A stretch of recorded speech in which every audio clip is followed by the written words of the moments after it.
This is Powder and his little dark-eyed, clear foster baby.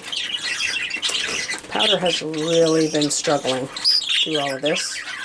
It looks like he's kind of pulling it together now, that they are getting the antimicrobial as well as the antill. Tomorrow's the last day of the antill because microbials cause them to get infections in their guts. That's why when I gave them the antill at the beginning, it seemed like it had cured them because they all felt so much better, but what it did was clear up the infection, but the bugs were still in there. So this guy crashed and burned. He's been very close to death twice now. Things that I have done to support him.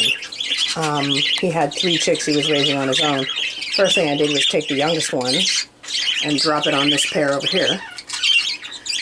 Then I made sure that I gave him plenty of soft food. And he kind of started to pull out of it, and the infection starts to come back again because the bugs are still in there, and he started to crash and burn again.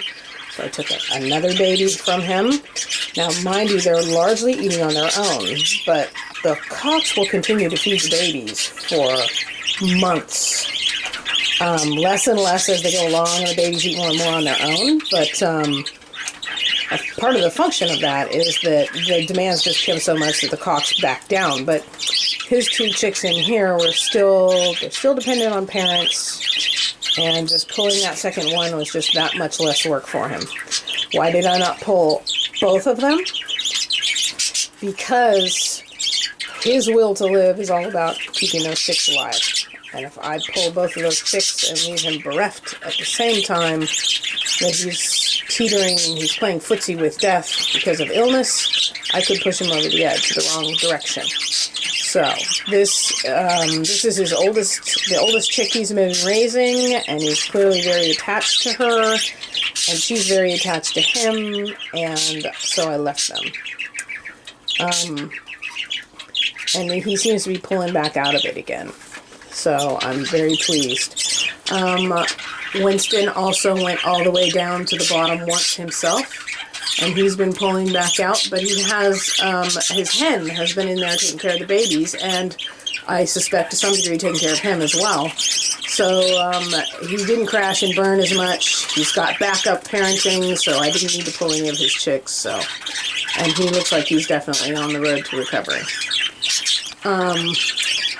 I worried a bit about Haverty over here because although he had a bloated crop that made him look big, he's a little skinny from feeding all those babies and everything. But he's a tough little bird, and now that he's got the proper medication going, he's doing great, and so are all of his chicks. This pair was an interesting situation here. I've been watching this girl do stress for days, sitting right there where she is, which is right where her nest box used to be, with her feathers pulled tight against her body and her wings slightly spread, panting a little bit, just high stress, looking like she's getting ready to overheat when in fact there is no heat. So I sat in here and watched them for a while. This is how I catch what's going on with my birds. I sit in here and I watch them, and I watch Powder feed his baby and then fall off the perch because he's so weak. Then I go, oh shite, I'm gonna have to fix it. So with this one, I've been watching her, and I thought I saw the stress, but I thought it was because I took her nest box and she just wasn't getting over it. But after a couple of days of that, I sat and watched for a while, and what I found was, this is Malachite and her other 2 babies over here. Her mate and her oldest chick and her youngest, or the oldest chick she has in here anyway. And I sat and watched for a while, and what I saw is Malachite is doing jealousy.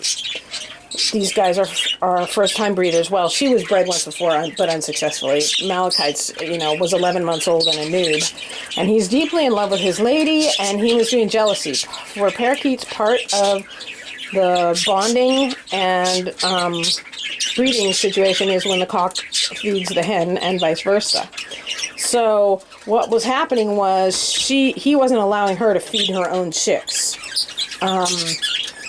And then on top of that, he was only feeding these 2 The blue one over here, he was attacking and driving away to the point where the blue one would try and... The other two were piled in the corner, sitting on with each other. And the blue one would dive into the pile and try and hide in there. And Malachite would come over and push the other ones out of the way and attack him until he got up and ran away. He didn't want anything to do with this blue baby. And when I saw Lava trying to feed that baby, he would come up and push in between them and attack the baby again.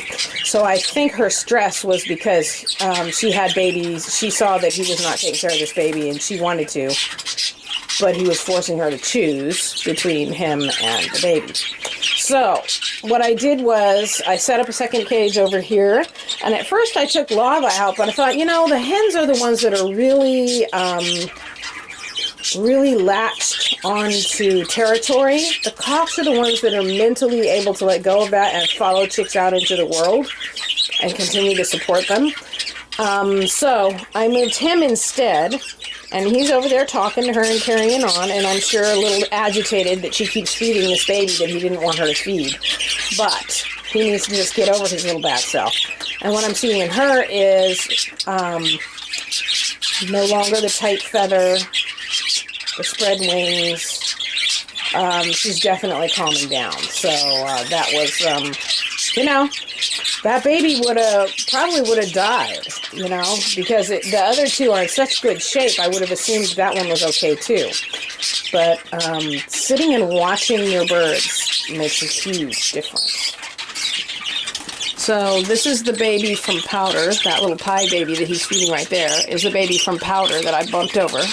So he now has 5 chicks in here. This is Kobe. The reason that I can get away with that is A, Kobe never hit the skids like the other cocks did.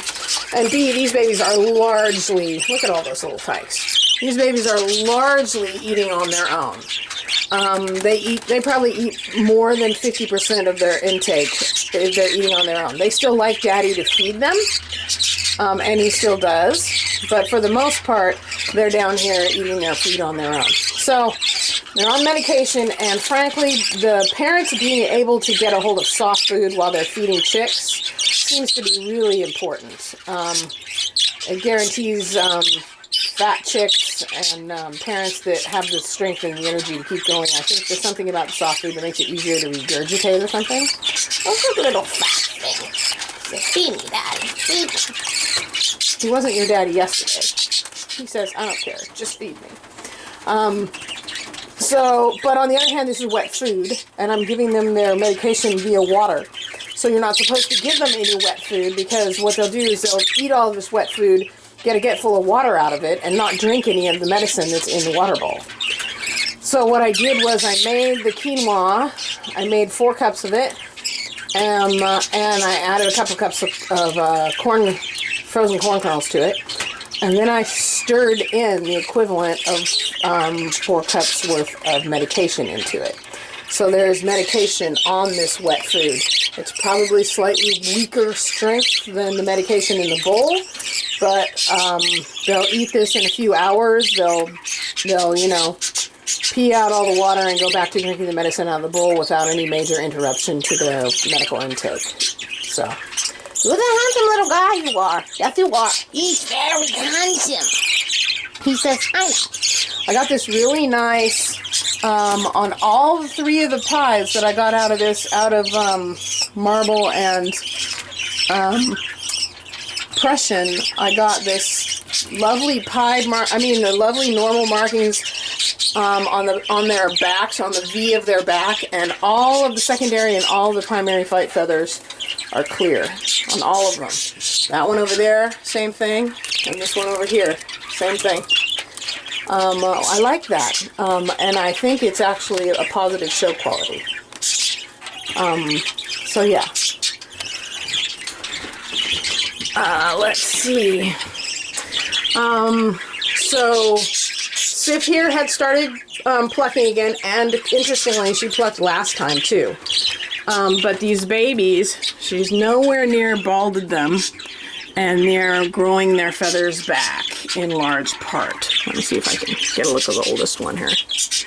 So she only ever plucked his back, and as you can see, he's got little tufts of down growing back in again. So I think she's stopping because she's feeling better.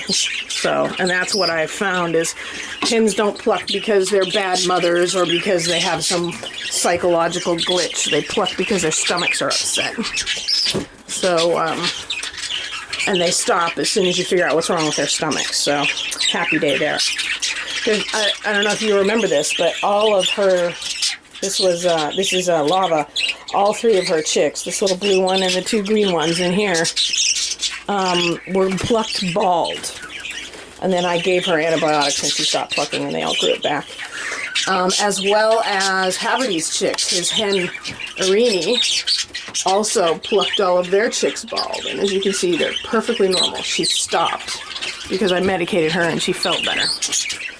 So, I'm quite pleased. This thing, look at her face.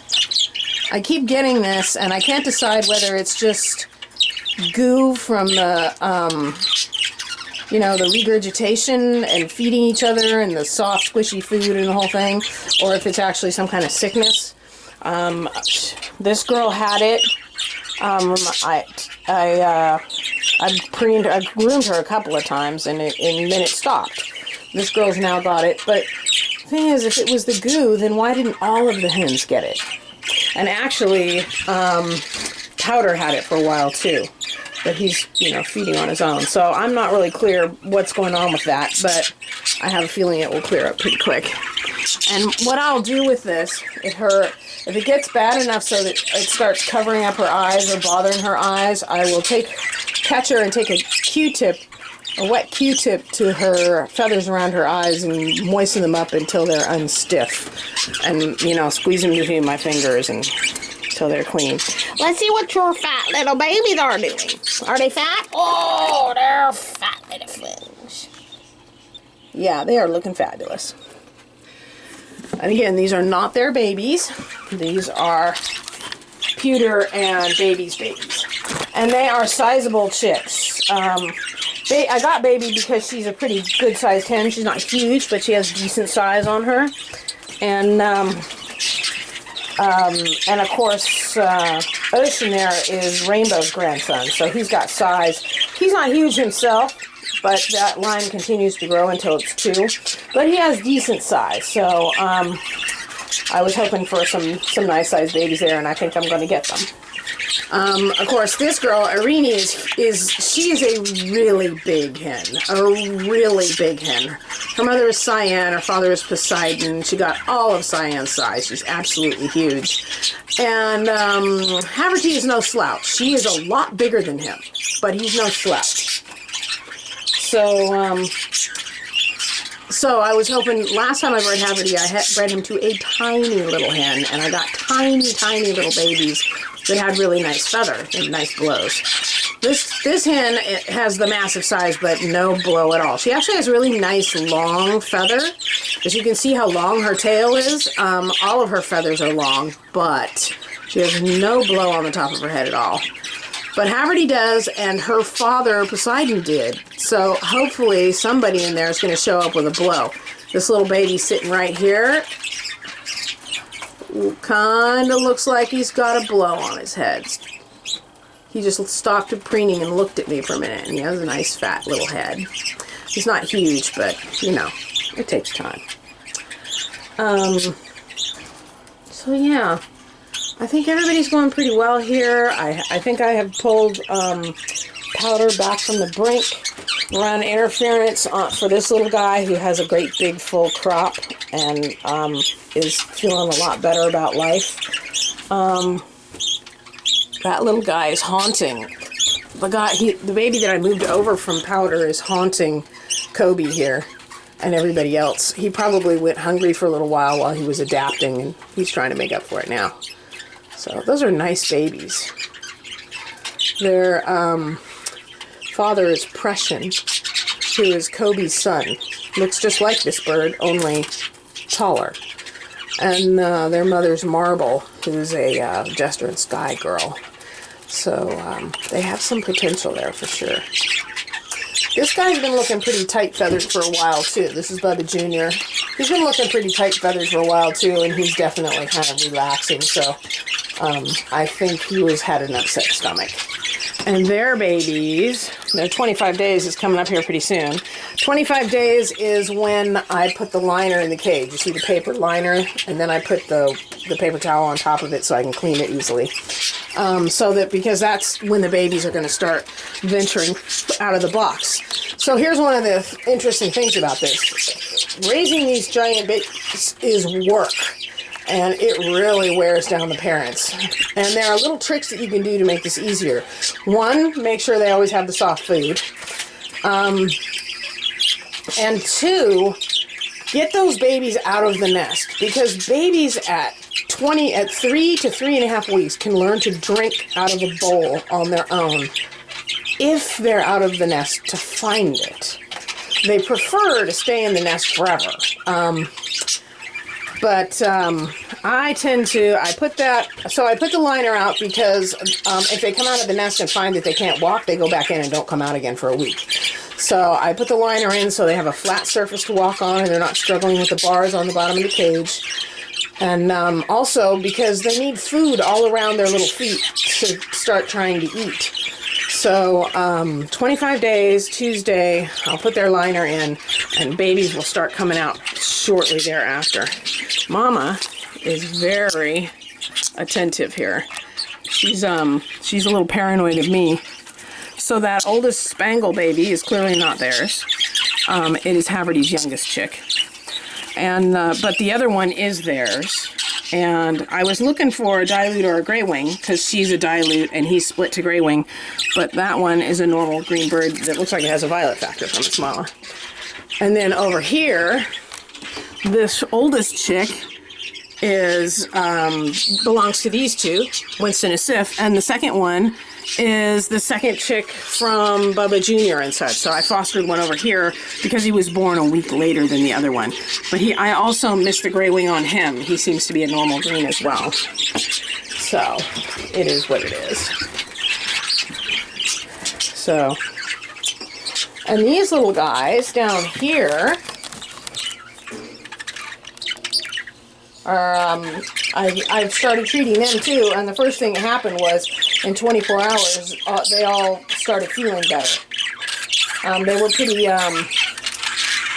they looked a little stressed, some of them are a little small, a little lean, and the minute I started treating them, they started feeling better, so clearly they had some bugs too. And they'll get the full treatment. So, but they are adapting. They didn't know how to spray millet the first day they were here, but they figured it out pretty quick, and that's their first plate of wet food. And I'm assuming they'll get that pretty quick too. So I think that's it for the breeding cage. The one that I am still watching is this guy. This is Cumulus, and as you can see, he's still standing tight-feathered and unhappy on that perch. I'm waiting for him to look like he's feeling a little better. But it's going to come. I just know it.